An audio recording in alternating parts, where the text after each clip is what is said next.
तो सबसे पहला जो ब्लॉक है, ब्लॉक वन का यूनिट 1 आपका है कंज्यूमर प्रेफरेंस के नाम से, यानी कि कंज्यूमर प्रेफरेंस के बारे में आपको बताना है। पूरे का पूरा चैप्टर जो है वो कंज्यूमर प्रेफरेंस पर बेस्ड है। तो इससे पहले आपने BCC 101 में इंट्रोडक्टरी माइक्रो इकोनॉमिक्स पढ़ा था। यहां पे मैं आपको सिंपल शब्दों में समझाने की कोशिश करूंगा। सबसे पहले कंज्यूमर जो है वो क्या है। कंज्यूमर के पास में मान लीजिए एक कंज्यूमर है, कंज्यूमर की इनकम गिवन है, मान लीजिए इनकम गिवन है 100 रुपीज, इनकम है 100 रुपीज, और प्राइस ऑफ एक्स गिवन है 10 और प्राइस ऑफ वाई है 20। तो इसकी वजह से हमें एक बजट कंस्ट्रेंट मिलेगा। इसका मतलब यह हुआ कि हम maximum to maximum 10 X goods buy कर सकते हैं और maximum to maximum 5 Y goods buy कर सकते हैं। अगर हम सारा का सारा पैसा खर्च कर देंगे 10 एक्स पर तो हमें वाई गुड्स नहीं मिलेगी, और अगर सारा का सारा पैसा खर्च कर देंगे वाई पर तो हमें एक्स गुड्स नहीं मिलेगी। तो कंज्यूमर को के पास में मान लीजिए एक लिमिट है, एक लिमिट डिसाइड हो गई है, लिमिट। अब इस लिमिट के अंदर उसको क्या करना है, मैक्सिमम सेटिस्फेक्शन को अचीव करना है। यानी कि कंज्यूमर के पास कई सारे कॉम्बिनेशन है। देखिए यहां पर एक वर्ड यूज किया जाएगा बंडल, बंडल। तो बेसिकली बंडल का मतलब होता है combination of X goods and Y goods. यानी कि जब आप बंडल ए ले रहे हो तो हो सकता है कि उसके अंदर 5 एक्स हो और आप कह सकते हो चलिए 6 एक्स हो और 2 वाई हो, 6 एक्स हो और 2 वाई हो। बंडल बी ले रहे हो तो बंडल बी में आपके पास हो सकता है 2 एक्स हो और 4 वाई हो। बंडल 3 में आपके पास में मान लीजिए हो सकता है कि मान लीजिए 8 एक्स हो और 1 वाई हो। तो आपके पास कई सारे बंडल हो सकते हैं। हमें क्या करना है, प्रेफरेंस करना है। प्रेफरेंस का मतलब है हमें यह चॉइस करनी है कि कौन सा बंडल ऐसा है जिसकी हमें चूज करना है। यानी कि यहां पर जो यूटिलिटी है वो एक सब्जेक्टिव मैटर होता है। इसका मतलब हो सकता है कि मेरे को ए चुनना हो क्योंकि मुझे लगता है कि 6x और 2y मेरे लिए बेस्ट है, पर हो सकता है कि आपके लिए कुछ और अच्छा हो। यानी कि ऐसा हो सकता है कि आप कहो नहीं जी मुझे तो 8x और 1y चाहिए। तो इसका मतलब है कि जो प्रेफरेंस है वो सब्जेक्टिव मैटर है। और हमें क्या करना है, हमें अपनी जो गिवन इनकम है उसमें ऐसे बंडल को चूज करना है, ऐसे बंडल को प्रेफर करना है जो कि हमें मैक्सिमम सेटिस्फेक्शन दे। यानी कि कंज्यूमर का ऑब्जेक्टिव क्या है, मैक्सिमम सेटिस्फेक्शन को अचीव करना, और हमारे को गिवन इनकम में उस प्रेफरेंस को चुनना है जो हमें मैक्सिमम सेटिस्फेक्शन दे। तो मैं उम्मीद करता हूं कि आपको बात समझ में आ गई होगी कि कंज्यूमर प्रेफरेंस का मीनिंग क्या होता है। बेसिकली कंज्यूमर प्रेफरेंस का मतलब है कि हमारे पास जो गिवन रिसोर्सेज हैं, गिवन इनकम है, प्राइस ऑफ कमोडिटी गिवन है, तो हमारे पास एक कंस्ट्रेंट है, एक लिमिट है, एक इससे ऊपर नहीं जा सकती। मतलब हो सकता है कि मेरे को लंबरगिनी कार बहुत अच्छी लगती है, लेकिन अच्छी लगने से क्या है, आपके पास उतनी इनकम भी तो होनी चाहिए जितनी आप खरीद सको। तो मान लीजिए मेरे पास में गिवन इनकम 10 लाख रुपीज है। अब 10 लाख रुपीज में मुझे 4-5 कारों के ऑप्शन अवेलेबल हैं। हम यहां पे कार बोल रहे हैं, हालांकि यहां पे जब हम वर्ड यूज करेंगे तो बंडल करेंगे, लेकिन हम एग्जांपल के लिए ले रहे हैं। तो 4-5 कारों में से आप कौन से को प्रेफर करोगे, यही प्रेफरेंस का मतलब है। यानी कि प्रेफरेंस का मतलब है उस कॉम्बिनेशन को चूज करना जो आपके हिसाब से ऑप्टिमम है, जिससे आपको सेटिस्फेक्शन मैक्सिमम मिलेगा। तो BCC 105 के 1.2 के अंदर ये 6 पॉइंट कवर है, जिसमें से 1.2 आपका weak order and strict preference है, 1.2 आपका एजम्पशन अबाउट प्रेफरेंसेस है, और तीसरा है 1.2.3 जिसको आप इंडिफरेंस कर्व कह रहे हो। तो ये वाली वीडियो तो आपको YouTube पे मिल जाएगी। इसके अलावा अगर आप पूरी की पूरी वीडियो को एक्सेस करना चाहो तो आप हमारी एप्लीकेशन महाविद्या इकोनॉमिक्स स्कूल पर जाकर पूरी की पूरी वीडियो को एक्सेस कर सकते हैं। तो सबसे पहले हम शुरुआत करते हैं weak order and strict preference के ऊपर। देखिए 2 तरीके के ऑर्डर बोले जाते हैं, weak order and strong order. मैं आपको मीनिंग समझा देता हूं जिससे कि आपको समझने में आसानी हो। देखिए ये मैं डिलीट कर देता हूं। एक होता है हमारा वीक ऑर्डर, जैसे कि यहां पे लिखा भी है वीक ऑर्डर, ठीक है। मैं आपको बता देता हूं वीक ऑर्डर,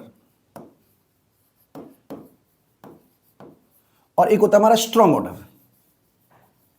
स्ट्रॉन्ग ऑर्डर या स्ट्रिक्ट प्रेफरेंस भी बोलते हैं इसको, ठीक है। वीक प्रेफरेंस और स्ट्रिक्ट प्रेफरेंस दोनों वर्ड इसके लिए यूज किए जाते हैं। जैसे मान लीजिए ए कॉम्बिनेशन है और बी कॉम्बिनेशन है, तो ए कॉम्बिनेशन में से मैंने ए को चूज किया, ठीक है जी। तो ऐसा हो सकता है कि ए कॉम्बिनेशन या ए बंडल बी से अच्छा हो या ए बी के बराबर हो, बात आप क्लियर कर लीजिए। लेकिन बी ए से अच्छा नहीं हो सकता किसी भी हालत में। इसका मतलब है कि हम वीक ऑर्डर में, मैं आपको समझाने की कोशिश करता हूं मैं क्या कहना चाहता हूं। देखिए, अगर हम कहते हैं कि हमने ए को चूज किया और प्रेफरेंस बी पर, तो अगर हम कहते हैं कि ए को चूज किया लेकिन ए इज ग्रेटर देन बी, तो हम स्ट्रॉन्ग ऑर्डर की बात कर रहे हैं। मैं बार बार आपको समझाऊंगा, एग्जाम्पल देके समझाऊंगा, आपको कॉन्सेप्ट तो पकड़ना ही पड़ेगा। जैसे मान लीजिए हम कार की बात कर रहे हैं, तो कार में मेरे पास दो ऑप्शन थे। एक तो मान लीजिए मेरे पास था टाटा की कार बाय करने का, दूसरा हमारे पास मान लीजिए हुंडई की कार बाय करने का था। दोनों की कीमत मान लीजिए 10 लाख रुपए है। तो मैंने क्या किया, सपोज कीजिए हुंडई की कार बाय की, हुंडई की कार बाय की। इसका मतलब मैं ये कहना चाह रहा हूं कि H is preferable than B, sorry T. लेकिन मैं ये नहीं कहना चाहता कि टाटा की कार खराब है। इसका मतलब मैं ये कहना चाह रहा हूं कि मैं टाटा की कार भी ले सकता था लेकिन मैंने ली हुंडई की। मैं इतना कहना चाह रहा हूं, मतलब मैं अगर टाटा की कार बाय करता तो भी मैं उतना ही खुश होता जितना मैं हुंडई की कार बाय करने के बाद हूं। इसका मतलब ये तो मैं पक्के तौर पे कह सकता हूं कि टाटा की कार हुंडई की कार से अच्छी नहीं है, लेकिन मैं ये नहीं कह सकता कि मतलब अच्छी नहीं है, क्योंकि अगर अच्छी होती तो मैं उसी को बाय करता। इसका मतलब ये हुआ कि या तो ये बराबर बराबर है या तो इसको बोलते हैं वीक ऑर्डर या वीक प्रेफरेंस। मैं आपको दोबारा समझा देता हूं। मतलब आपने अगर मान लीजिए, अब सपोज कीजिए आपकी मैरिज के लिए फोटो आती है, आप दोनों से शादी तो कर नहीं सकते। मान लीजिए ए से और बी से आपने ए को चूज किया, तो आप ये थोड़ा ना कह रहे हो कि बी खराब है, बस आप ये कह रहे हो कि आपने ए को चूज कर लिया। तो इस तरीके का जो प्रेफरेंस होता है इसको बोलते हैं वीक ऑर्डर। स्ट्रिक्ट प्रेफरेंस का मतलब है कि भैया मैं तो ए को ही चूज करूंगा चाहे कुछ भी हो जाए, मैं बी की तरफ देखूंगा तक नहीं। इसका मतलब यह है स्ट्रॉन्ग ऑर्डर। वीक ऑर्डर का मतलब है कि ए बी दो कॉम्बिनेशन आपके पास अवेलेबल है, अब बी को भी चूज कर सकते थे लेकिन आपने ए को चूज किया, क्योंकि या तो ए बी से अच्छा है या ए बी के बराबर है, यह मतलब है इसका। और स्ट्रिक्ट प्रेफरेंस का मतलब है कि ए ही खरीदना है, चाहे कुछ भी हो जाए, मैं बी को खरीदूंगा ही नहीं। तो इसका मतलब वो स्ट्रिक्ट प्रेफरेंस है। मैं आपको लास्ट एग्जांपल देके समझाता हूं, मैं उम्मीद करता हूं कि आपको उससे समझ में आ जाएगा। कि मान लीजिए आप रेस्टोरेंट जाते हो और आपको दो तरीके के खाने मिलते हैं। जैसे मान लीजिए साउथ इंडियन खाना मिलता है और चाइनीज खाना मिलता है, और मैं अपनी बात करूं तो भाई चाइनीज खिला दो साउथ इंडियन खिला दो, उससे क्या फर्क पड़ता है। तो इसका मतलब ये हुआ कि इस तरीके का केस में इसका मतलब है ये वाला जो प्रेफरेंस है, और मैंने मान लीजिए चाइनीज खाना प्रेफर किया। मेन्यू कार्ड में ये था कि साउथ इंडियन खा सकते हो और चाइनीज खा सकते हो, मैंने मान लीजिए चाइनीज ऑर्डर किया। तो मैं 100% ये नहीं कह सकता कि मुझे साउथ इंडियन पसंद नहीं है, भैया मुझे वो भी पसंद है। लेकिन चाइनीज खाने का मतलब ये नहीं है कि साउथ इंडियन पसंद नहीं है। इसका सिर्फ इतना मतलब है कि मेरा जो प्रेफरेंस है वो वीक है। इसका मतलब मैं चाइनीज खाने के बाद वीक प्रेफरेंस है ये मेरा। इसका मतलब मैं साउथ इंडियन भी खा सकता था। मैं उम्मीद कर रहा हूं आपको बात समझ में आ गई होगी। लेकिन मान लीजिए मेरे साथ मेरी वाइफ गई है, वो कहती है नहीं जी होगा तो होगा, मैं तो चाइनीज ही खाऊंगी, मैं साउथ इंडियन की तरफ देखूंगी ही नहीं। तो इसका मतलब है उनका जो प्रेफरेंस हुआ वो प्रेफरेंस जो कहलाएगा वो स्ट्रॉन्ग प्रेफरेंस कहलाएगा। तो दो तरीके के प्रेफरेंस आप याद रखिएगा, वीक प्रेफरेंस और स्ट्रॉन्ग प्रेफरेंस। जैसे कि यहां पे भी लिखा भी है, मैं आपको पढ़ के भी बता देता हूं। ये हम वीक प्रेफरेंस के बारे में कर रहे हैं, ये आपकी बुक से लिया हुआ है, इग्नू की बुक से। When a consumer consider bundle A to be least as good as bundle B, we can say he weakly prefer bundle A over B. यानी कि सिंबॉलिकली हम इसे कैसे लिखेंगे, A more than equal to B. यानी कि जब वो ए को भी प्रेफर करता है, बी को भी प्रेफर करता है, लेकिन ए को चूज करता है, तो ये वीक ऑर्डर हो गया, वीक प्रेफरेंस हो गया। इंडिफरेंस तब होगा जब हम ये कह सकते हैं कि A more than equal to B and B more than equal to A. तो इस तरीके का जो प्रेफरेंस है इसको बोलते हैं इंडिफरेंस। ठीक है, तो इसका मतलब हम ये भी कह सकते हैं कि ए इस तरीके का साइन लगा के बी के। तो दोस्तों मैं उम्मीद कर रहा हूं कि आपको बात समझ में आ रही होगी। स्ट्रिक्ट प्रेफरेंस का मतलब है कि 100% हम ए को ही चूज करेंगे, बी का तो क्वेश्चन ही नहीं है। तो इसका मतलब अगर हम ए को चूज करते हैं बी पर, तो ये कहलाएगा हमारा स्ट्रॉन्ग प्रेफरेंस। इसका मतलब मैं आपको फिर से बता देता हूं, अगर हमें यह बताना है कि हमारा अगर इस तरीके का सिंबल हो A greater than equal to B, तो इसका मतलब है ए जो है ये वीक प्रेफरेंस है। अगर इस तरीके से लिखा हो तो इसका मतलब यह है कि मैंने ए और बी दोनों इंडिफरेंस है कंज्यूमर। और अगर इस तरीके से लिखा हो तो इसका मतलब है कि ए जो है वो स्ट्रॉन्ग प्रेफरेंस है। तो मैं उम्मीद करता हूं कि आपको वीक प्रेफरेंस और स्ट्रॉन्ग प्रेफरेंस और इंडिफरेंस प्रेफरेंस के बारे में जानकारी हो गई होगी। अगला जो पॉइंट हमारा जो बुक के हिसाब से हमें कवर करना है वो है अजम्पशंस अबाउट प्रेफरेंसेस। अब देखिए प्रेफरेंसेस की अजम्पशन, 3 अजम्पशंस हैं। एक तो है कंप्लीटनेस, दूसरा है रिफ्लेक्सिविटी, तीसरा है ट्रांसिटिविटी। मैं तीनों के मीनिंग के बारे में आपको एक एक करके समझाता हूं। सबसे पहला अगर हम बात करें तो कंप्लीटनेस का मतलब है कि हमारे पास बंडल से रिलेटेड सारी इंफॉर्मेशन अवेलेबल है। देखिए जब तक मुझे ये नहीं पता होगा कि चाइनीज प्लेटर के अंदर क्या क्या आ रहा है, जब तक मुझे ये नहीं पता होगा कि साउथ इंडियन प्लेटर के अंदर क्या क्या आ रहा है, तब तक मैं अपनी प्रेफरेंसेस को मतलब आप कह सकते हो एक तरीके से इवेल्युएट कैसे करूंगा भैया, मैं कैसे पता करूंगा कि कौन मेरे लिए अच्छा है कौन मेरे लिए खराब है, मैं पता नहीं कर सकता हूं। ये आप बात को दिमाग में रख लीजिए। तो पता करने के लिए क्या जरूरी है? पता करने के लिए ये जरूरी है कि मुझे ये पता हो कि इसके अंदर क्या है। मतलब जितने भी बंडल हैं, ए हो, बी हो, सी हो, उनके बारे में कंज्यूमर को पूरी इंफॉर्मेशन अवेलेबल है, जिसके बेस पर कंज्यूमर ये डिसाइड कर सकता है कि किसको चूज करना है, किसको चूज नहीं करना है। इतनी सी बात मैं आपसे कहना चाहता हूं। मतलब ऐसा नहीं है, कंज्यूमर के दिमाग में कोई डाउट नहीं है, कंज्यूमर के दिमाग में किसी तरीके का कंफ्यूजन नहीं है। उसको पता है कि उसे क्या चूज करना है, क्या नहीं चूज करना। किसी भी तरीके से उसके माइंड में किसी भी तरीके का कंफ्यूजन नहीं है। ये मैं आपको समझाना चाह रहा हूं। इसको बोलते हैं कंप्लीटनेस। देखिए रिफ्लेक्सिविटी का मतलब है this identity condition says that, यहां से समझिए, consumer is indifference when he is comparing a bundle to itself. मतलब आप समझिए कि यहां पे क्या कहने का चाह रहे मतलब है, जैसे मान लीजिए चाइनीज खाना है, प्लेटर है और चाइनीज प्लेटर है, तो वो जो चाइनीज प्लेटर और चाइनीज प्लेटर है, इसका मतलब ये हुआ कि ए और प्रेफरेबल ए हो सकता है और ए प्रेफरेबल ए हो सकता है। मतलब वो अपने आप में ही प्रेफरेंस करेगा। मैं आपको समझाने की कोशिश कर रहा हूं। इसका मतलब है A greater than A, any bundle A least good itself, मतलब बराबर बराबर वो एक दूसरे के बराबर है। मतलब यहां पे ये है कि अगर ए बंडल है और ए बंडल है, दोनों बार उसको चूज करना पड़ता है, तो वो एक तरीके से बराबर बराबर है। ठीक है जी, ये बराबर इसके है और ये बराबर इसके है, बात एक ही है, एक ही बात है। मतलब ये कहना चाह रहा है। तीसरा है ट्रांसिटिविटी। ट्रांसिटिविटी का यहां पे मतलब ये होता है दोस्तों कि अगर मान लीजिए ए बंडल प्रेफर किया जा रहा है बी पर और बी बंडल प्रेफर किया जा रहा है सी पर, तो 100% ए बंडल को प्रेफर किया जाएगा सी पर। यानी कि अगर ए बंडल बी से ज्यादा सेटिस्फेक्शन देता है, बी बंडल सी से ज्यादा सेटिस्फेक्शन देता है और ए और सी के चूज करना हो, तो कंज्यूमर के बिहेवियर में ट्रांसिटिविटी पाई जाएगी। ट्रांसिटिविटी का मतलब है उसके पास लॉजिक है, उसके पास बुद्धि है। ऐसा नहीं होगा कि वो किसी और कंडीशन में किसी और को बाय कर ले।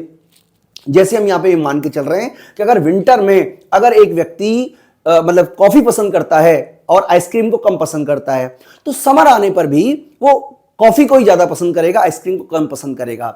मतलब यहां पर यह है कि कंज्यूमर के बिहेवियर में ट्रांसिटिविटी पाई जाएगी, कंज्यूमर के बिहेवियर में कंसिस्टेंसी पाई जाएगी। इसका मतलब वो उसका बिहेवियर चेंज नहीं होता परिस्थिति बदलने पर। अगर वो ए को प्रेफर कर रहा है बी पर और बी को प्रेफर कर रहा है सी पर, तो वो 100% ए को प्रेफर करेगा सी पर। तो दोस्तों मैं उम्मीद करता हूं कि आपको मेरी बात समझ में आ रही होगी।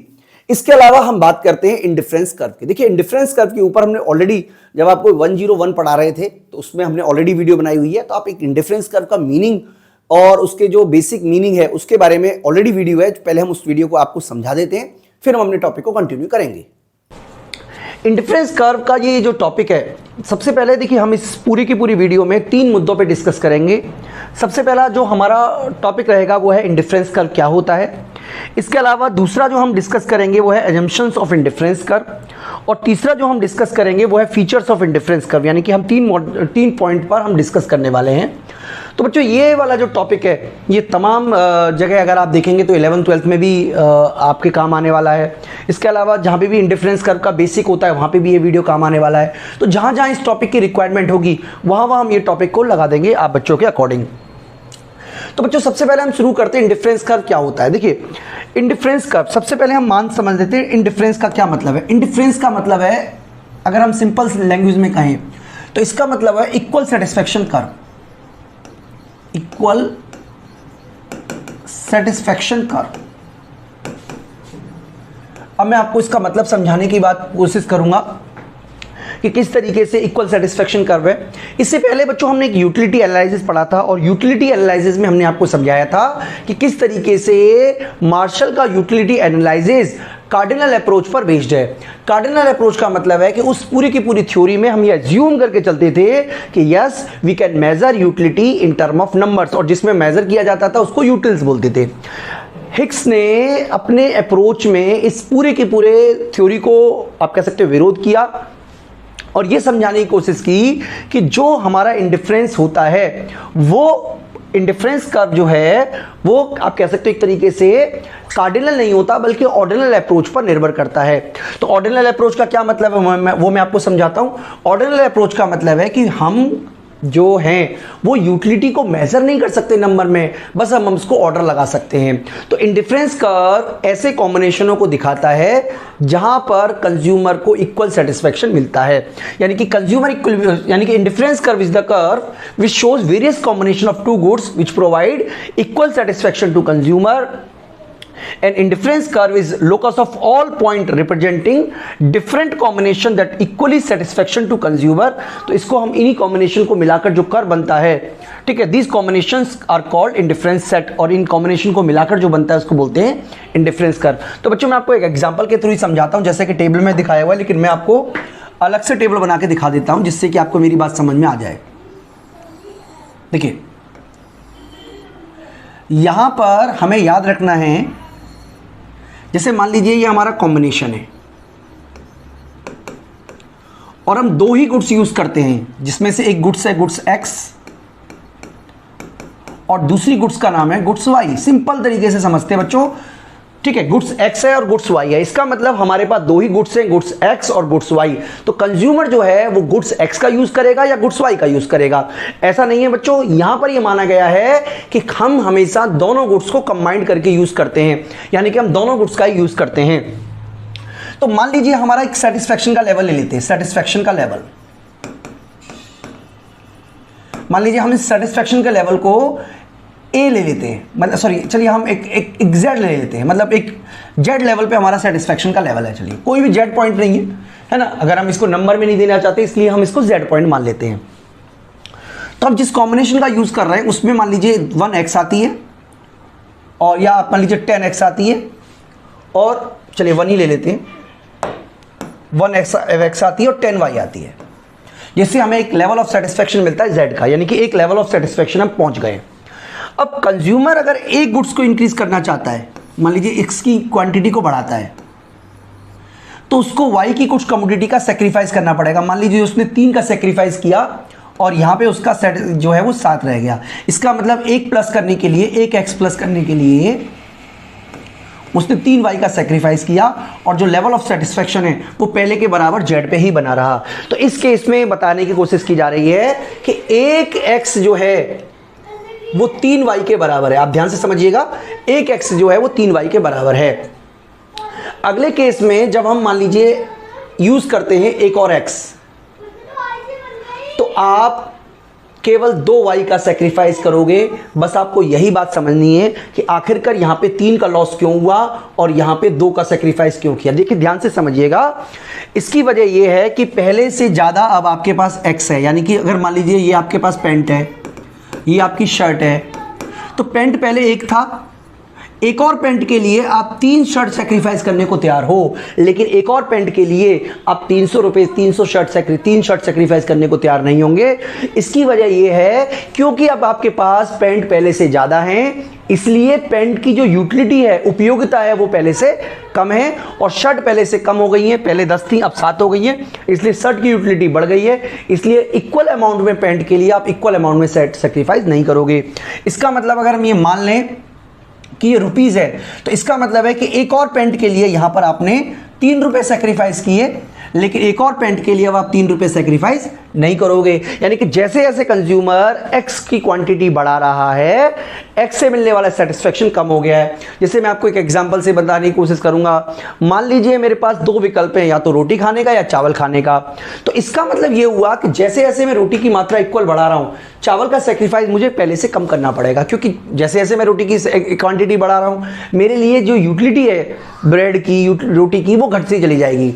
यानी कि यहां पे हम टोटल यूटिलिटी की बात नहीं कर रहे, मार्जिनल यूटिलिटी की बात कर रहे हैं। लेकिन क्योंकि यहां पे हम नंबर में मेजर नहीं कर सकते, इसलिए हम ये कहना चाहते हैं कि ये जो लेवल है ये हमें सेम सेटिस्फेक्शन देगा, सेम लेवल पे। इसी तरीके से अगर आप एक और बढ़ाते हो तो यहां पर आपने एक का सेक्रीफाइस किया, यानी कि आपका जो लेवल ऑफ सेटिस्फेक्शन है वो सेम रहेगा हर कंडीशन में। तो ऐसे कॉम्बिनेशनों को जोड़कर जो कर्व बनाया जाता है उसी को बच्चों हम बोलते हैं इंडिफरेंस कर्व। यानी कि इंडिफरेंस कर्व क्या है, यहां पे जैसे देखिए, एक एक्स गुड्स के लिए 10 वाई गुड्स है, 2x के लिए 7y है, 3x के लिए 5y है और 4x के लिए 4y है। तो इन कॉम्बिनेशन को बोलते हैं इंडिफरेंस सेट, इनको बोलते हैं इंडिफरेंस सेट। ठीक है जी, इंडिफरेंस सेट। और इस इंडिफरेंस सेट को जोड़कर जो बनाया जाता है उसको बोलते हैं इंडिफरेंस कर्व। तो आप याद रखिएगा बच्चों, indifference set is the combination of two goods, indifference curve is the set of different indifference set, यानी कि इक्विवेलेंस इंडिफरेंस सेट, यानी कि डिफरेंट इंडिफरेंस सेट को जोड़कर जो आप एक कर्व बनाते हो उसी को डिफरेंस कर्व कहते हैं। यानी कि इंडिफरेंस कर्व पर जितने भी पॉइंट होंगे वो सभी के सभी इक्वल सेटिस्फेक्शन कंज्यूमर को देंगे।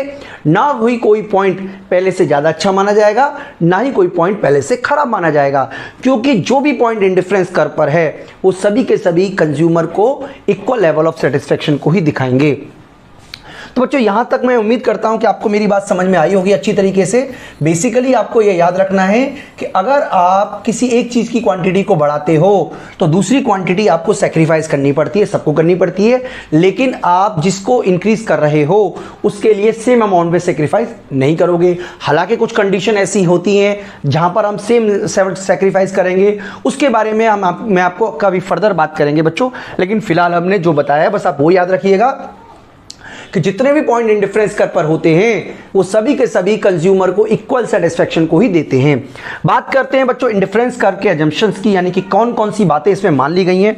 तो सबसे पहली अजम्पशन देखिए, हम इसके अंदर क्या क्या माना गया है। नंबर 1 हमने माना है टू कमोडिटी। तो सबसे पहले आप देखिए टू कमोडिटी का केस ले रहे हैं यहाँ पे, टू कमोडिटी। इसका मतलब हम ये मान के चल रहे हैं कि कंज्यूमर एक्स का भी यूज करेगा और वाई का भी यूज करेगा। अब वो किसी भी कॉम्बिनेशन में यूज कर सकता है, ये उसकी टेंशन नहीं है। जैसा कि हमने यहाँ पे बताया था, ठीक है, इसमें भी कर सकता है जैसे हमने आपको यहाँ बताया है, और इसमें भी कर सकता है। लेकिन कभी भी कंज्यूमर इस तरीके से नहीं आएगा, ऐसा नहीं होगा, इस तरीके का नहीं होगा। इसका मतलब इंडिफरेंस कर्व में ये मान के चलते हैं कि इंडिफरेंस कर्व में कम से कम 2 गुड्स का होना जरूरी है, ऐसा नहीं होगा। हालांकि एक्सेप्शंस केस में ऐसा हो सकता है, लेकिन नॉर्मल कंडीशन में कंज्यूमर दोनों गुड्स का ही यूज करेगा। यानी कि it is assume that consumer spend his money income on the 2 goods given constant price and both of goods. यानी कि दोनों का प्राइस अगर हम कांस्टेंट रख लें तो हम यहाँ पे ये मान के चल रहे हैं कि कंज्यूमर जो है वो अपनी गिवन मनी इनकम को दोनों की दोनों गुड्स पे कंज्यूम करता है। इसके अलावा नॉन सैटिस्फैक्टरी यानी कि मोनोटोनिक प्रेफरेंस। तो बच्चों मोनोटोनिक प्रेफरेंस क्या है, इसको मैं आपको जरूर समझाना चाहूंगा। देखिए मोनोटोनिक प्रेफरेंस का मतलब है more is good, more is good. तो आप समझिएगा एक और एक, जैसे मैं ये कॉम्बिनेशन ले रहा हूं, एक्स आगे जो है वो एक्स है और पीछे जो है वाई है, एंड 2 and 1, तो डेफिनेटली दिस इज प्रेफरेबल। मैं आपको प्रेफरेबल के लिए ये ले लेता हूं, दिस इज प्रेफरेबल। ठीक है, हम ले लेते हैं 1 and 1 and 1 and 2, this is preferable. Okay बच्चों, and 1 and 1 and 2 and 2 and this is the preferable. ठीक है, और इन सभी में देखेंगे तो ये सबसे ज्यादा प्रेफरेबल है। यानी कि मोनोटोनिक प्रेफरेंस का मतलब है कि कंज्यूमर हमेशा ज्यादा गुड्स को ही प्रेफर करेगा। यहां पे मॉरलिटी का कोई मतलब नहीं है, नैतिकता से कोई मतलब नहीं है। अगर आपको कहा जाए कि 50 मैंगो खाओगे या 5 मैंगो, तो आप ये नहीं कहोगे कि भाई मेरी मैंगो खाने की जरूरत कितनी है। मोनोटोनिक प्रेफरेंस का मतलब है कि आप अपनी जरूरत ही नहीं देख रहे हो, बल्कि ये देख रहे हो कि आपको कौन सी गुड से ज्यादा सेटिस्फेक्शन, ज्यादा कमोडिटी किस में मिलेगी। तो जब हम इंडिफरेंस कर्व एनालिसिस पढ़ते हैं तो हम इसको मोनोटोनिक प्रेफरेंस मान के चलते हैं। यानी कि कंज्यूमर हमेशा ज्यादा कमोडिटी को ही पसंद करेगा एज कंपेयर टू कम कमोडिटी। इसके अलावा बच्चों ऑर्डिनल यूटिलिटी, ऑर्डिनल यूटिलिटी का मतलब तो हम ऑलरेडी समझ चुके हैं। ऑर्डिनल यूटिलिटी का मतलब है कि कंज्यूमर जो है उसकी से जो गुड्स कंज्यूम करने से जो कंज्यूमर को यूटिलिटी मिल रही है, जो सेटिस्फेक्शन मिल रहा है, जो संतुष्टि मिल रही है, जो मजा मिल रहा है, हम उसको मेजर नहीं कर सकते, हम उसको केवल प्रेफरेंस ऑर्डर में अरेंज कर सकते हैं। जैसे देखिए 1:1 एंड 1:2। अब देखिए यहां पे ये नंबर नहीं है, ये सेटिस्फेक्शन का नंबर नहीं है, ये कमोडिटी का नंबर है, यानी कि एक एक्स और एक वाई। तो हम यहां पे कहने की कोशिश कर रहे हैं कि हम जो भी बंडल है, जैसे ए बंडल और बी बंडल है, तो हम कह सकते हैं, जैसे ये मान लीजिए ए बंडल है, ये बी बंडल है, तो हम कह सकते हैं कि बी इज प्रेफरेबल देन ए, यानी कि हम बंडलों के बीच कंपैरिजन कर सकते हैं, लेकिन हम कभी भी ये नहीं कह सकते कि कौन से बंडल से कितने यूटिल्स मिल रहे हैं, यानी कि यूटिल का जो मेजरमेंट है वो ये करता नहीं है। इसके अलावा सारी बातें आपको ध्यान रखनी है, यूटिलिटी का मेजरमेंट करने का ये काम नहीं करता है। बिल्कुल सिंपल तरीके से आप समझ लीजिए, बिल्कुल सिंपल तरीके से। इसके अलावा diminishing marginal rate of substitution, देखिए ये बहुत इंपॉर्टेंट है, इसके ऊपर मैं आपको अलग से भी एक वीडियो बना सकता हूं जिसमें मैं आपको मार्जिनल रेट ऑफ सब्स्टिट्यूशन के बारे में बात करूंगा, लेकिन फिलहाल क्योंकि यहां पे पॉइंट आया है इसलिए मैं आपको शॉर्ट में समझा देता हूं। एक अलग से वीडियो बनाकर हम मार्जिनल रेट ऑफ सब्स्टिट्यूशन के बारे में भी बात करेंगे। जैसे मैं आपको वही टेबल को दोबारा बना देता हूं जिसमें हमने पिछली बार बनाई थी। गुड्स एक्स है, इसमें हमने इस तरीके से दिखाया था, गुड्स वाई था,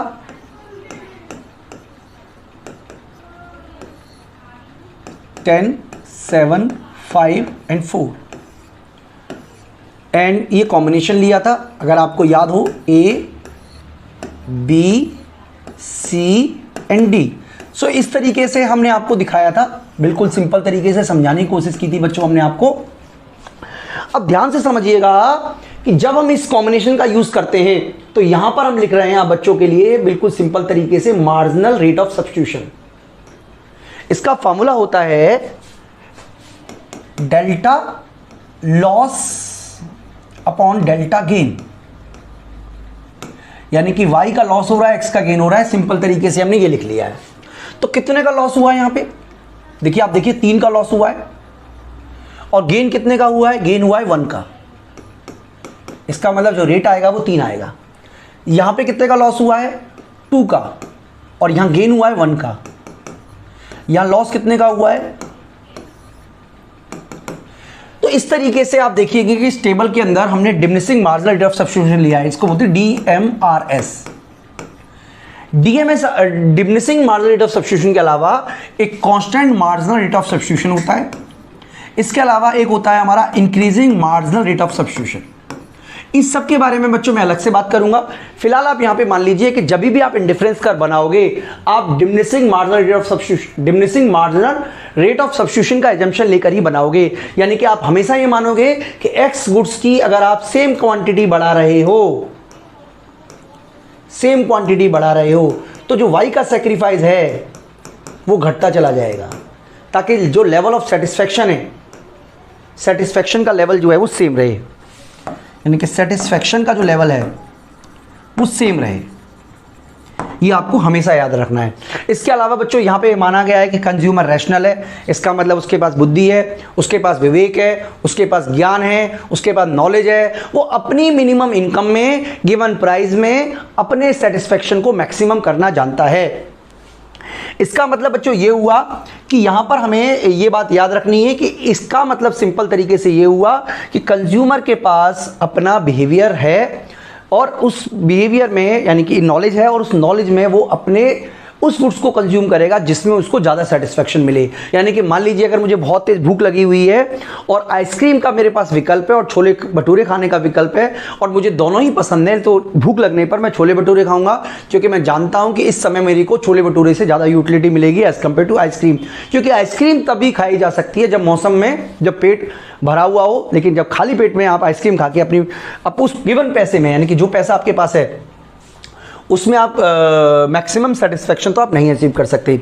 इसके अलावा बच्चों एक और एजम्पशन है जो आप बहुत इंपॉर्टेंट है इंडिफरेंस कर्व के लिए, हालांकि मैंने यहाँ पे नहीं बताई हुई है लेकिन मैं आपको वैसे समझा देता हूँ। उसको बोलते हैं कंसिस्टेंसी एंड ट्रांसिटिविटी।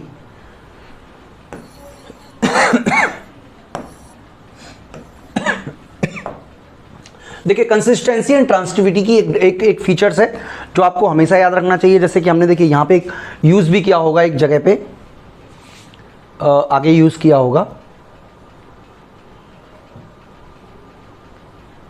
हाँ इसमें जैसे यूज किया हुआ, देखिए यहां पे कहीं लिखा होगा, हाँ ट्रांसिटिविटी, देखिए ये लिखा है, यहां पे यूज किया है हमने ट्रांसिटिविटी।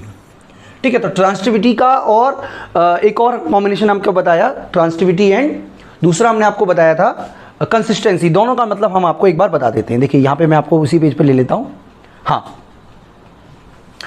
तो देखिए सबसे पहले हमने बात की ट्रांसिटिविटी की। ट्रांसिटिविटी का मतलब है अगर आप ए को प्रेफर करते हो बी में, ठीक है, तो और बी को प्रेफर करते हो सी में, मतलब बी प्रेफरेबल देन सी है, तो अगर ए और बी का चुनाव आएगा तो हमेशा आप इन दोनों में से, अगर मान लीजिए ए और सी में से चुनाव करना हो तो हमेशा आप ए को प्रेफर करोगे सी से। दोबारा समझ लीजिए, अगर मान लो एक ऑप्शन आपके पास है, ए सेट है और बी सेट है, आपने ए को प्रेफर किया और बी और सी में आपने सी बी को प्रेफर किया, तो इसका मतलब अगर ए और सी का चुनाव होगा, ए और सी का होगा, तो आप ए को ही प्रेफर करोगे, क्योंकि एक स्थिति में आपने सी को, ए को सेक्रीफाइस किया था बी की जगह पे, सॉरी बी को सेक्रीफाइस किया था ए की जगह पे, सी को सेक्रीफाइस किया था बी की जगह पे, तो डेफिनेटली आप ए और सी का जब चूज करने की बारी आएगी तो आप ए को ही चुनोगे। बहुत ही सिंपल सी बात है।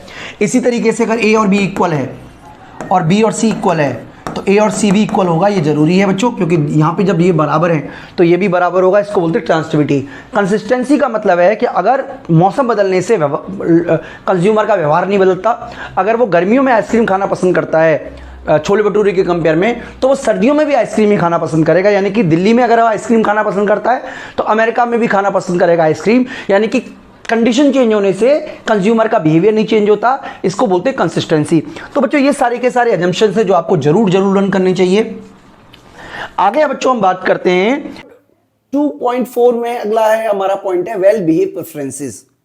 तो इससे पहले आपने देखिए तीन इसके फीचर्स, तीन इसकी एजम्पशंस पढ़ी थी, कंप्लीटनेस, रिफ्लेक्सिविटी और ट्रांसिटिविटी। इन तीन के अलावा अगर हम दो और एजम्पशंस को ऐड कर दें तो इसमें यह बताया गया है कि इन दो को ऐड करने का मतलब है कि वेल बिहेव प्रेफरेंस, यानी कि अगर प्रेफरेंस में तीन एजम्पशन तो होती हैं, साथ ही साथ अगर दो एजम्पशन और जोड़ दे तो इसको कहेंगे वेल बिहेव्ड प्रेफरेंसेस। तो कौन कौन सी है? पहला है मोनोटोनिसिटी। देखिए मोनोटोनिसिटी का बेसिकली मतलब यह है कि कंज्यूमर रैशनल है और रैशनल कंज्यूमर हमेशा ही मोर गुड्स को ज्यादा प्रेफर करेगा as compare to less goods.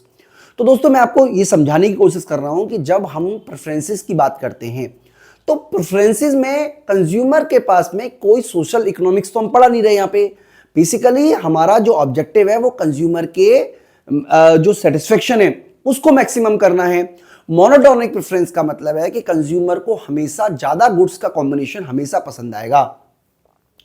तो मैं आपको समझाने की कोशिश ये कर रहा था दोस्तों कि मोनोटोनिक प्रेफरेंस का मतलब है, मान लीजिए देखिए, मान लीजिए 10 कमोडिटी, 10 और प्लस 10 और 5 का बंडल ले लें और 15 और 20 का बंडल ले लें, तो डेफिनेटली कंज्यूमर बी को ही प्रेफर करेगा ए के मुकाबले। इस तरीके के प्रेफरेंस को बोलते हैं मोनोटोनिक प्रेफरेंस। यानी कि monotonic preference means that a rational consumer always prefer more of a commodity as it offer him a higher level of satisfaction. यानी कि कंज्यूमर के ज्यादा सेटिस्फेक्शन को दिखाता है, क्योंकि जब कंज्यूमर को ज्यादा गुड्स मिलती हैं तो वो definitely higher level of satisfaction को दिखाता है। अब मोनोटोनिक प्रेफरेंसेस भी का मतलब है, monotonic preference essentially says that more is prefer to less. ये आप इसका वर्ड मीनिंग समझ लीजिए, more is prefer to less, हमेशा ज्यादा को ज्यादा पसंद किया जाएगा कंपेयर टू कम के। अब दो तरीके के मोनोटोनिक प्रेफरेंसेस होते हैं, एक तो है वीकली मोनोटोनिक और दूसरा है स्ट्रांगली मोनोटोनिक। मैं इसका मतलब भी सबको समझा देता हूं। वीकली और स्ट्रांगली मोनोटोनिक क्या है? देखिए जैसे हम मान लीजिए दो गुड्स का कॉम्बिनेशन लेके चल रहे हैं, एक एक्स गुड्स है और एक वाई गुड्स है। हमारे पास मान लीजिए 10 एक्स है और 5 वाई है, ठीक है जी। अब मान लीजिए ये हमारा ए बंडल है। बी बंडल क्या कहता है कि आपके पास में 12 एक्स है और 6 वाई है। तो इसका मतलब यह हुआ कि इस केस में हमारा जो प्रेफरेंस वो वीकली मोनोटोनिक कहलाएगा। क्या कहलाएगा? Weekly monotonic. यानी कि 10 12 5 6 दोनों ही गुड्स जब ज्यादा होती तो वीकली मोनोटोनिक कहलाता है। और अगर इस तरीके से होता, मान लीजिए इस तरीके से होता कि 10 ये सेम रहती और ये 6 होती, या ये 12 होती और ये 5 ही होती, तो ये कहलाता हमारा स्ट्रांगली मोनोटोनिक। यानी कि वीकली मोनोटोनिक कब कहलाएगा? जब दोनों गुड्स ज्यादा हो। और स्ट्रांगली मोनोटोनिक तब कहलाएगा जब एक गुड्स ज्यादा हो और दूसरी गुड्स बराबर हो, पिछले कॉम्बिनेशन के बराबर हो। तो मैं उम्मीद करता हूं कि आपको मोनोटोनिक का मतलब और इसका जो कंपोनेंट है वो समझ में आ गए होंगे। अगला है जो आपका है वो है कॉन्वेक्सिटी। कॉन्वेक्सिटी का बेसिकली मतलब होता है इस तरीके का, जो ढाल है वो इस तरीके का हो, इस तरीके का। बेसिकली ये जो कॉन्वेक्सिटी होता है ये diminishing marginal rate of substitution इसकी वजह है। यानी कि जैसे ऐसे कंज्यूमर ज्यादा गुड्स को कंज्यूम करता है, जिस गुड्स को ज्यादा उसने कंज्यूम किया है उससे मिलने वाला सेटिस्फेक्शन कम हो जाता है। लेकिन यहां पर बेसिकली इसको ये समझाने की कोशिश की है, मतलब ये तो आपको ऑलरेडी पढ़ा है, हम फ्यूचर में भी आपको करवा देंगे आगे। assumption बता रहा है कि this assumption is convexity say that the weighted average of commodity bundle is preferred to extreme bundles। मतलब ये कहने की कोशिश की जा रही है कि कंज्यूमर को जो प्रेफरेंस है वो हमेशा इस पे नहीं रहेगा, इस पे नहीं रहेगा, बल्कि इसका जो वेटेड एवरेज आएगा वो इस पे रहेगा। ये आपको याद रखना है। वेटेड एवरेज को इन्होंने के थ्रू समझाया। देखिए इसका यहाँ पे कम समझाने का बेसिकली मतलब ये है, जैसे हमारे पास दो गुड्स है, एक्स गुड्स और वाई गुड्स, इस तरीके की दो गुड्स हैं। तो एक्स गुड्स और वाई गुड्स दो तरीके की गुड्स हैं, और एक्स गुड्स को हमने ऐसे लिखा हुआ है x1,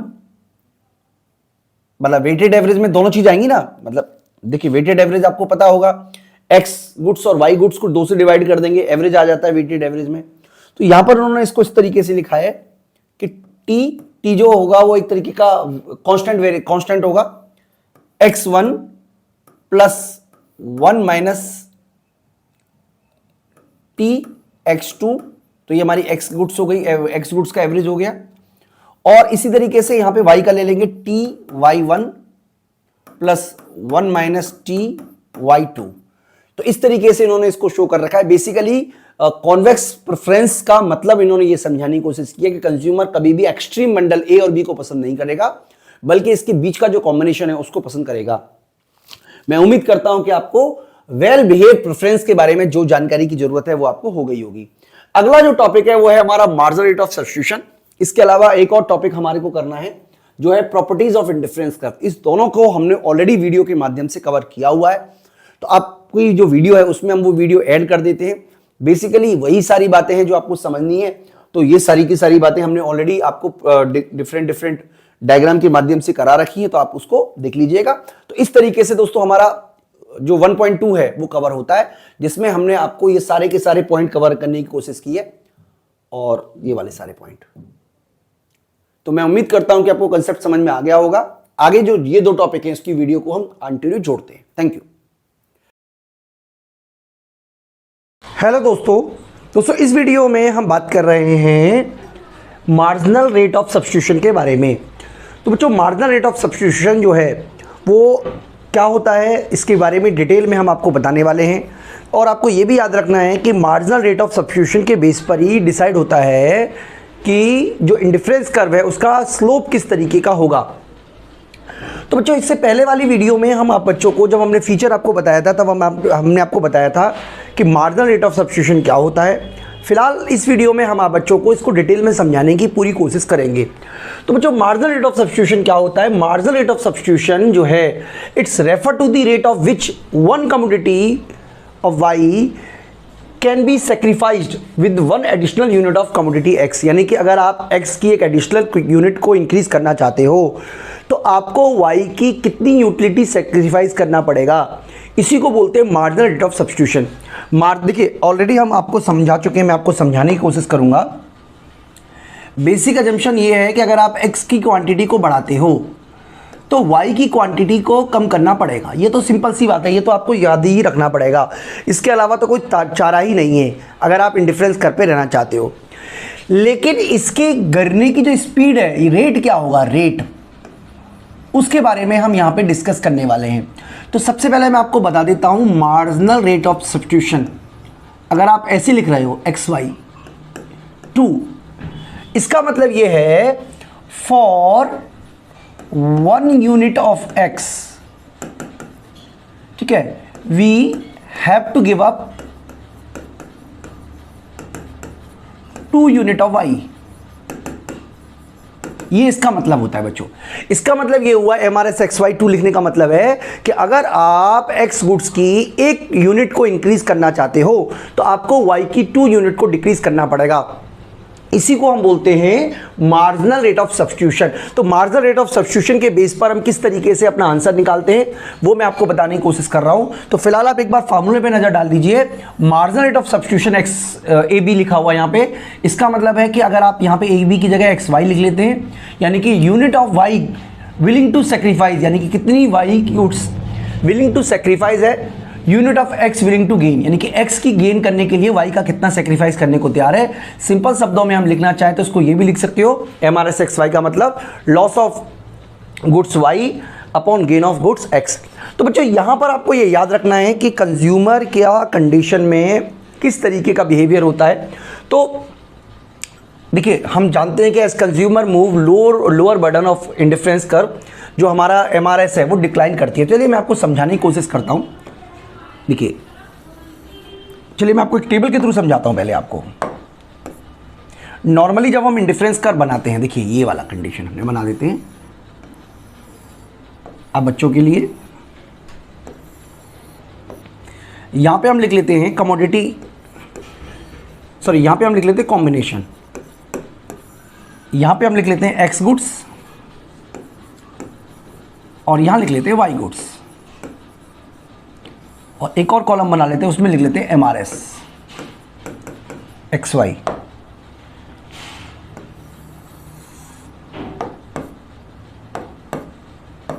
ठीक है, चलिए ये हम बना लेते हैं।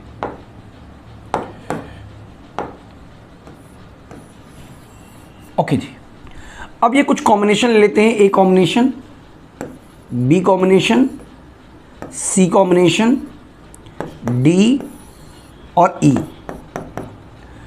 अब बच्चों अगर हम बात करें यहाँ पर तो हम एक्स गुड्स की वन क्वांटिटी ले रहे हैं, 2, 3, 4। अब यहाँ पर जब हम इसको ले रहे हैं तो मान लीजिए ये 10 है, तो सबसे पहले आपको जो गिव अप करना पड़ेगा, मान लीजिए 7, 5 एंड 4, इसको नहीं ले रहे बच्चों, इसको कंसिडर आप नहीं कर रहे, ठीक है, तो इतना ही लेके चल रहे हैं। तो इसका मतलब ये हुआ कि अगर आप MRS XY निकालोगे तो लॉस अपॉन गेन, तो लॉस को गेन से डिवाइड कर देंगे, यानी कि लॉस जो हुआ है वो 3 का हुआ है अपॉन गेन 1 का, लॉस 2 का, लॉस 1 का और गेन भी 1 का।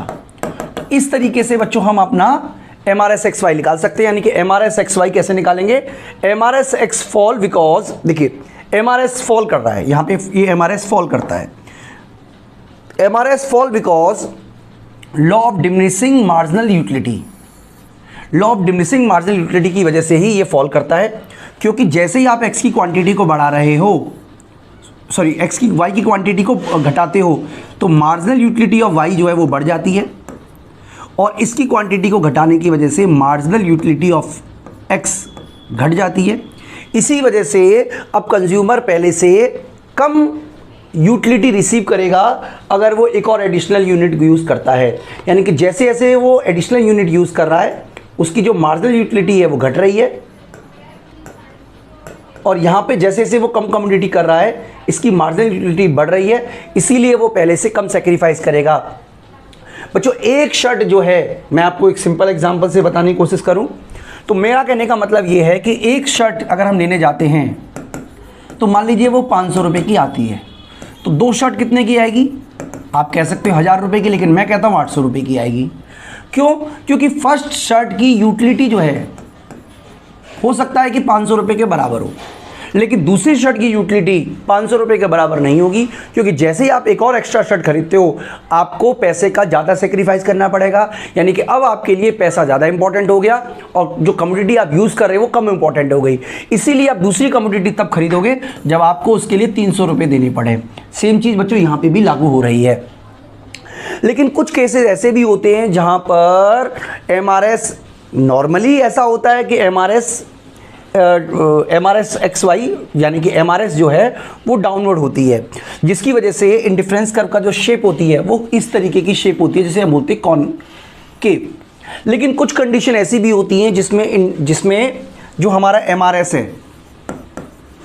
वो कांस्टेंट हो सकता है। ऐसा तब पॉसिबल होता है when goods are perfectly substitute.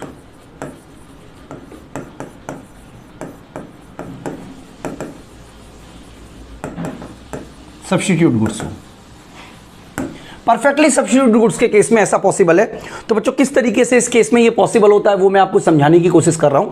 देखिए, मान लीजिए X गुड्स और Y गुड्स परफेक्टली सब्स्टिट्यूट है। परफेक्टली सब्स्टिट्यूट का मतलब है कि अगर आप X को इंक्रीज करते हो और Y को मैं आपको समझाने की कोशिश करूंगा। देखिए, हम मान रहे हैं कि 1x जो है वो 2y के बराबर है, हम ये मान के चल रहे हैं। इसका मतलब हमारे पास एक x है देन y है। अगर हम एक और x बाई करते हैं यानी कि 2x कर देते हैं तो हम 2 का सेक्रीफाइस करके 8 करेंगे। लेकिन इस केस में जो मार्जिनल यूटिलिटी ऑफ x है वो फॉल होगी और marginal utility of y rise करेगी, ऐसा नहीं होगा।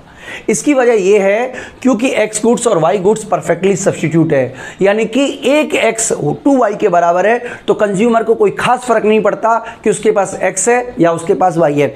मान लीजिए कि मैं जीन्स के पैंट को और ट्राउजर को सेम प्रेफरेंस देता हूं, मेरे लिए दोनों में कोई अंतर नहीं है, तो जीन्स को बढ़ाने के जीन्स की क्वांटिटी एक और बढ़ने पर मैं ट्राउजर की क्वांटिटी कम करना चाहूंगा, सेम अमाउंट में ही करूंगा, क्योंकि मुझे पता है कि मेरे लिए दोनों की यूटिलिटी एक ही के बराबर है। इसका मतलब जिस केस में गुड्स परफेक्टली सब्स्टिट्यूट होती है केवल उसी केस में ये लागू हो सकता है, सामान्यतः या नॉर्मली ये लागू नहीं हो सकता।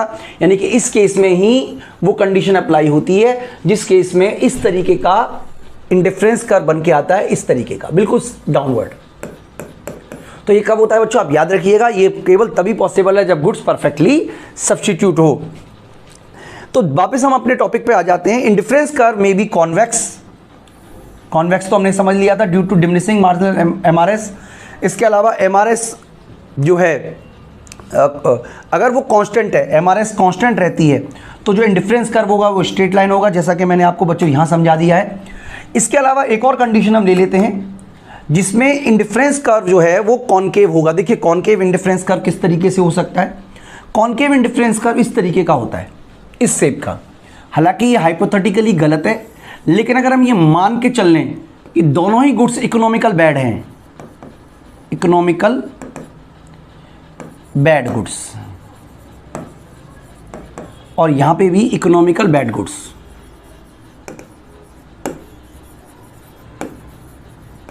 तो उस केस में इस तरीके की शेप होती है कॉनकेव। यानी कि इसका मतलब क्या हुआ कि x की सेम अमाउंट बढ़ाने के लिए आप y का जो सेक्रीफाइस है वो ज़्यादा करने को तैयार हो जाओगे। यानी कि अगर हम ये माने कि x की क्वांटिटी है 1 2 3 4, तो जो y की क्वांटिटी है मान लीजिए पहले 10 है, फिर 9 है, फिर 7 है, फिर 4 है, तो इस तरीके की जो शेप आएगी वो कॉनकेव आएगी। और ये तभी होता जाए जब इकोनॉमिकल बैड गुड्स होती है। जैसे कि यहां पे मैं लिख दूं गार्बेज और यहां पे पॉल्यूशन, तो उस केस में अगर आप इंडिफरेंस कर्व बनाओगे तो इंडिफरेंस कर्व जो है वो इस तरीके का होगा, यानी कि एक्सेप्शंस केस है। इसके अलावा अगर मान लीजिए एक्सेप्शंस कभी आपसे पूछ रहा है, हालांकि मैं आपको डिटेल में नहीं करा रहा हूं क्योंकि आपकी एनसीईआरटी में नहीं दिया हुआ है, और जहां जरूरत पड़ेगी वहां मैं कराऊंगा भी एक टॉपिक। तो इंडिफरेंस कर्व इस तरीके का भी हो सकता है अगर गुड्स जो है वो परफेक्टली सब कॉम्प्लीमेंट्री हों, आप याद रखिएगा। ठीक है, तो ये सारी की सारी बातें हमने आपसे डिस्कस की और ये ही पूरा का पूरा टॉपिक है। तो बेसिकली अगर आपको याद रखना है कि MRS XY उस रेट को दिखाता है जिस रेट पर किसी भी एक गुड्स को पाने के लिए दूसरी गुड्स को सेक्रीफाइस किया जाता है। तो अगर आपका सेक्रीफाइस इंक्रीज कर रहा है तो इस तरीके का डायग्राम बनेगा, यानी कि लगातार आप सेक्रीफाइस को बढ़ा रहे हो, इस तरीके का। इसको बोलते हैं इंक्रीजिंग MRS। कांस्टेंट है आपका सेक्रीफाइस, तो इस तरीके का इंडिफरेंस कर्व बनेगा, इसको बोलते हैं कांस्टेंट MRS। लेकिन आमतौर पर ऐसा ना होने के बाद इस तरीके का इंडिफरेंस होता है जो डिमिनिशिंग MRS को दिखाता है। तो बच्चों इस वीडियो में तो मैं आपको इतना ही करा रहा हूं, मैं उम्मीद करता हूं आपको कंसेप्ट समझ में आया होगा। अगली जो वीडियो होगी उसमें हम आपको कंज्यूमर इक्विलिब्रियम का टॉपिक समझाएंगे with the help of indifference curve. इस वीडियो में इतना ही, थैंक यू।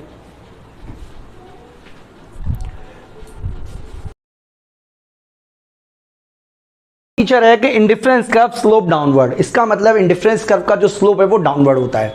बच्चों देखिए, डाउनवर्ड स्लोप का क्या मतलब है, पॉजिटिव स्लोप का क्या मतलब है, मैं आपको स्लोप बना के दिखा देता हूं। स्लोप क्या होता है पहले मैं आपको सिंपल तरीके से समझा देता हूं बच्चों।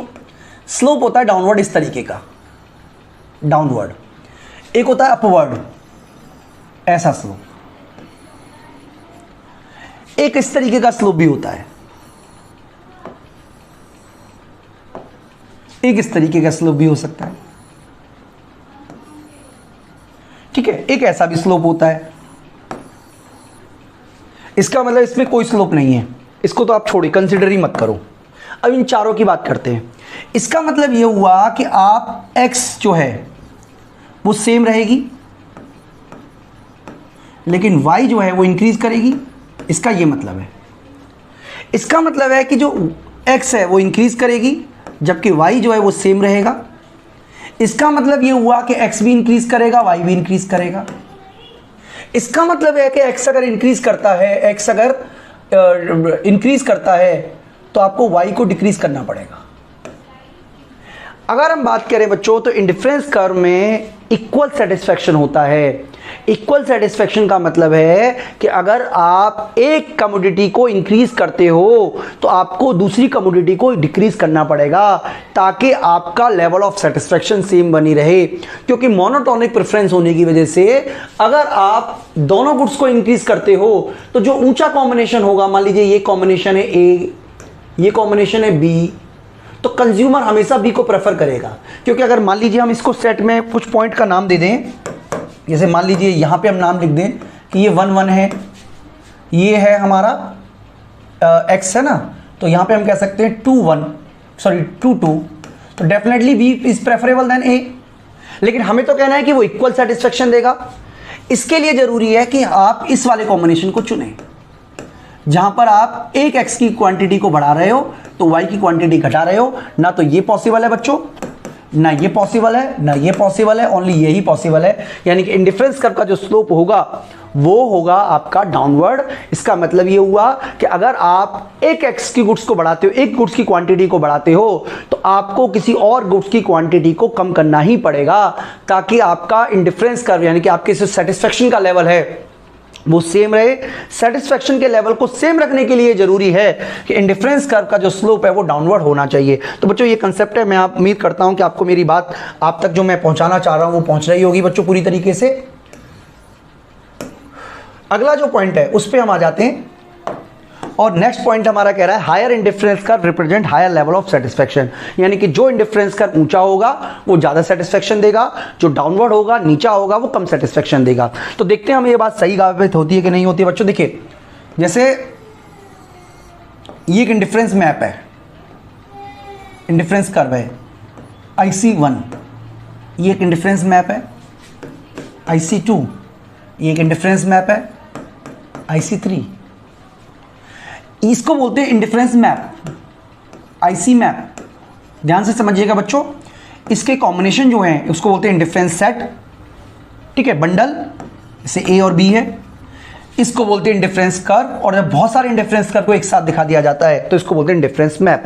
यानी कि indifference map is the set of indifference curve, यानी कि इंडिफरेंस कर्व के जो समूह है, सेट है, कई सारे इंडिफरेंस कर्व को जब एक साथ बनाया जाता है तो उसको बोलते हैं IC मैप।